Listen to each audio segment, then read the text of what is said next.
Hello guys, hindi na ako makapaghintay pa na i-upload itong video na ito. Itong cake na ito ay order ko kahapon at saka ginawa ko muna a day before nang kukunin yung cake.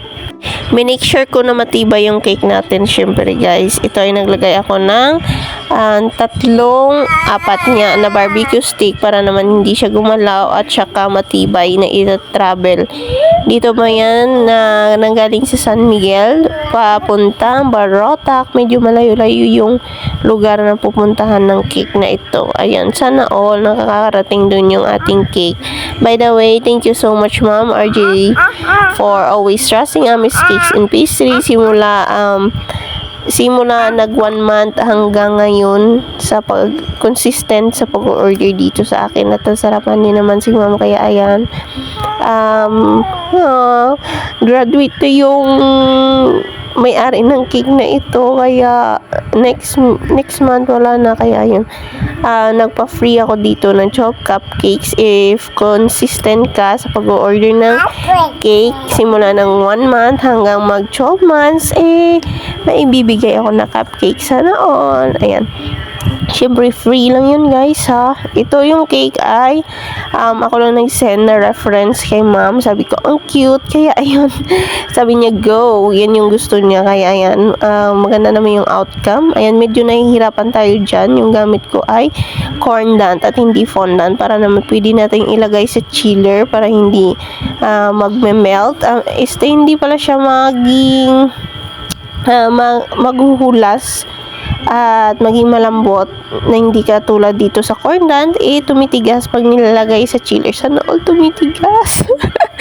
Struggle is real ako kapag ganito yung mga order na may fondant details, corndant details. Diyan ako nahihirapan yun sa pagpakinis ng ating katawan ng cake natin. Medyo messy tingnan pero matatakpan din yung mga chismis na iyan.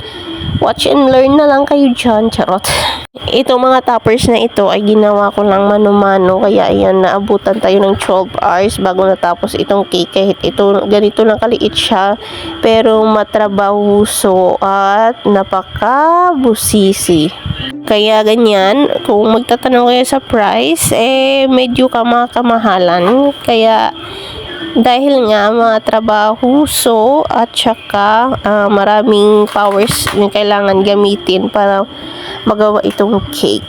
Ang size ng cake na ito ay 6 by 5 inches. Chocolate moist. Bakit nga ba chocolate moist yung ginagamit natin pag fondant? Kasi pag chocolate moist, matibay siya at hindi nagfa-fluctuate. Ay, charot, fluctuate. Yung nagkukupos sa Tagalog?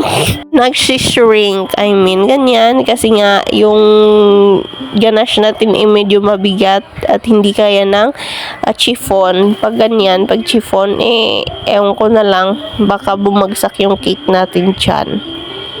Itong mga toppers na ito ay sariling gawa natin yan, syempre. Medyo magaling tayo sa DIY. Charot. Super appreciate ni ma'am talaga yung ginawa ko dito. At dito tayo medyo nahirapan kasi yung monkey natin parang ayaw pa malambitin sa kanyang niyog. Ayan, may pisil-pisil pa tayo dyan pero para medyo umangat yung monkey. Kaya ayan, yan ginawa ko para naman secure at hindi malaglag pag nag-travel na. Nilagyan ko na lang ng mga wire sa gitna para naman secure. O diba? Nilagyan ko na lang ng stick dyan sa paa niya para naman medyo hindi gumalaw.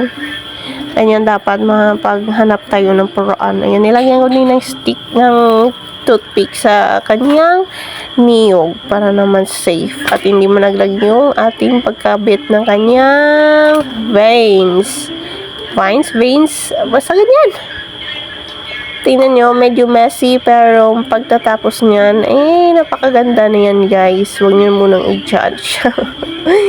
Ito yung nagandahan kong cake sa ginawa ko ngayong November. Ayan guys, napaka-happy tayo at medyo nagaya natin sa reference na na-send natin. Mamaya ilalagay ko dito, mag-expectation versus reality tayo dyan. Sana all. Ayan, yung mga dahon-dahon na yan, mga damo-damo, mano-mano tayo sa paggawa dyan. At mabuti naman sa paggawa ko, sakto lang naman at may sakto-sakto lang sa paggawa at walang labis, walang kulang. Ayan. Hindi ko naman binilang yung ilan kaya ng damo-damo dyan sa paglagay, pero ayan, naging maganda na siya.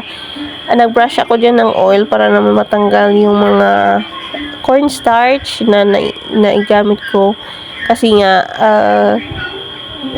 nanggaling pa yan sa chiller, medyo humulas yung chocolate mo is ayan, nilagyan ko ng cornstarch, hindi na siya pumangit. Ayan, sana ayan, ginaganyan ko yung pangalan para naman matansya ko dyan kung saan ko ilalagay yung lettering at hindi siya pangit tingnan. Kaya ayan, nagawa natin ng paraan at napakaganda. Yan yung mga letterings ay mano-mano natin din sa paggawa. Take note, hindi po tayo professional baker ha, just experience at sa kuha ng mga idea online. Ito naman, hindi ako nanood dito ng video sa any platforms. Sariling sikap tayo dito. Sana all. Nagsasariling sikap. Sa pag-pick up nito ng cake, medyo malakas yung ulan, dumidilim yung paligid, hindi maganda yung panahon yesterday. Kaya thankful at nairaos yung birthday ni baby boy at nakarating yung cake na walang sira, walang any damages. Sana all. Ilalagay ko lang dito mamaya yung video niya na nakarating doon na safe. O, diba? Ilang oras pa yung biyahe nila at saka ilang municipality pa yung pinagdadaanan nito. Ay, charot! Ayan, guys. Napakasaya ng aking puso at napasaya ko rin si ma'am at kanyang baby. Thank you so much for always trusting, ma'am. Love you, mama. Kiss lang po sa uulitin. Love you all, mama. Please don't forget to like, subscribe, and share my video. Yan lang, guys. Thanks. Kiss lang po. Ito na yung guys, yung video at nakarating na maayos. At ito yung expectation versus reality. Sana nagawa ko ng justice.